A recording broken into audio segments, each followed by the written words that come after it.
You'll be well acquainted with our advice on the place that carbohydrate foods hold in the dietary pattern that we recommend for metabolic patients.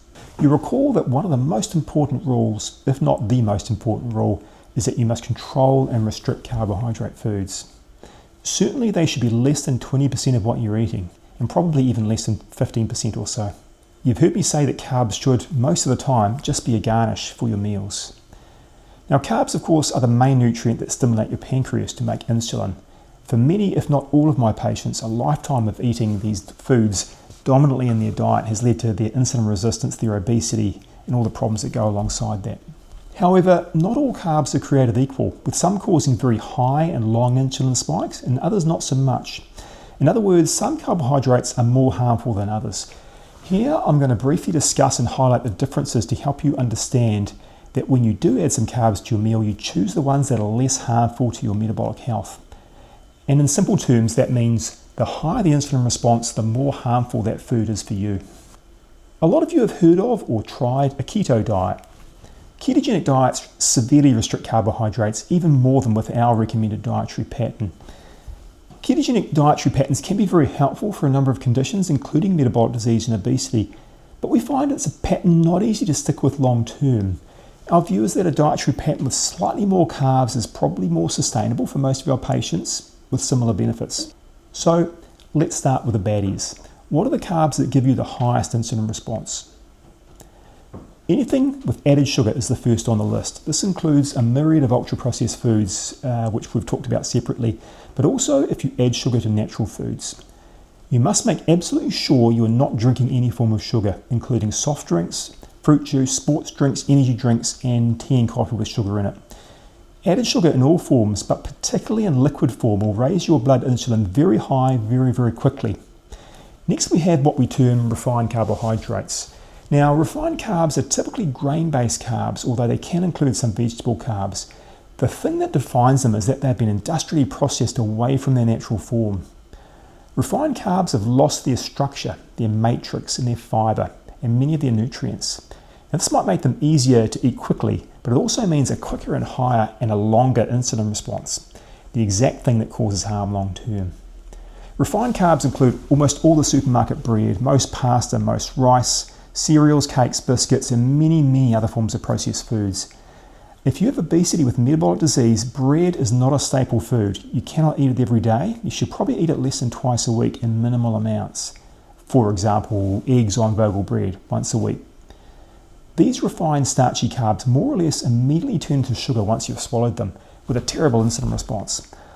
I often hear that these types of foods are filling. They're absolutely not.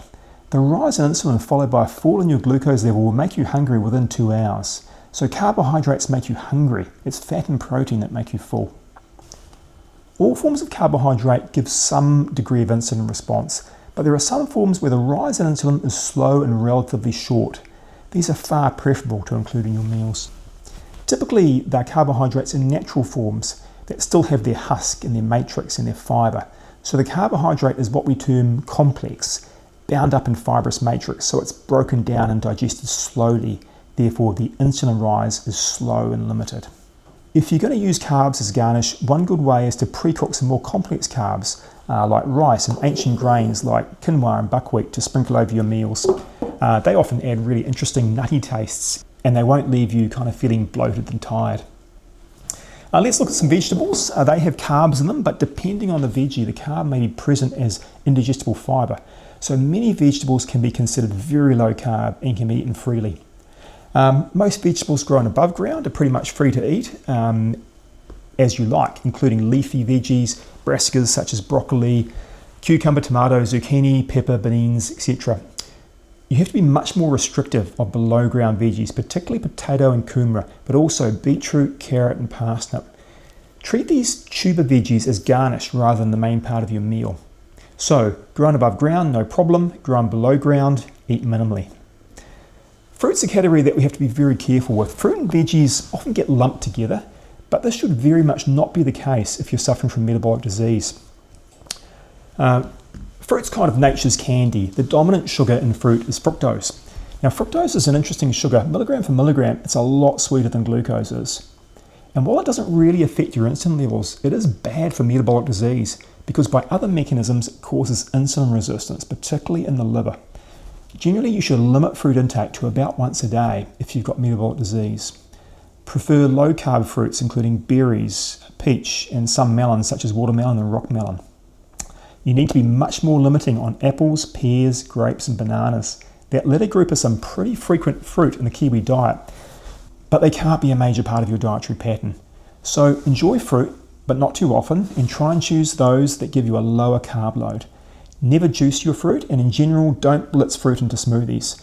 This type of home processing breaks down the fibre, and that fructose is going to pile into your bloodstream much quicker. So enjoy fruit, not too often, and eat your fruit and don't drink it. The various beans, including chickpeas, kidney beans, edamame, white beans, they're often about 25% carb, but they have a lot of fibre, so the carb is complex. So these are good choices to add to your meals, particularly because they are a good protein and nutrient source. Similarly, the various nuts and seeds that we've discussed before will have a moderate carbohydrate content, but they're also in a natural form, and you don't eat huge amounts of them anyway, so they're good to add to meals, no issue there. Other things that can help in a small way.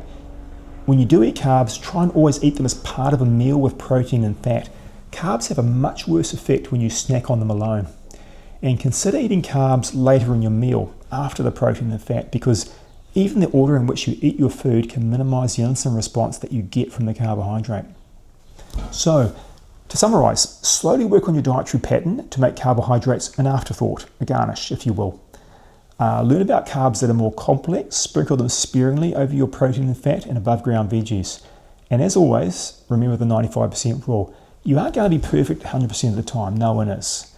Aim for 95%, and that will give you a little leeway for occasional periods of disorganization, major life events, sickness, etc.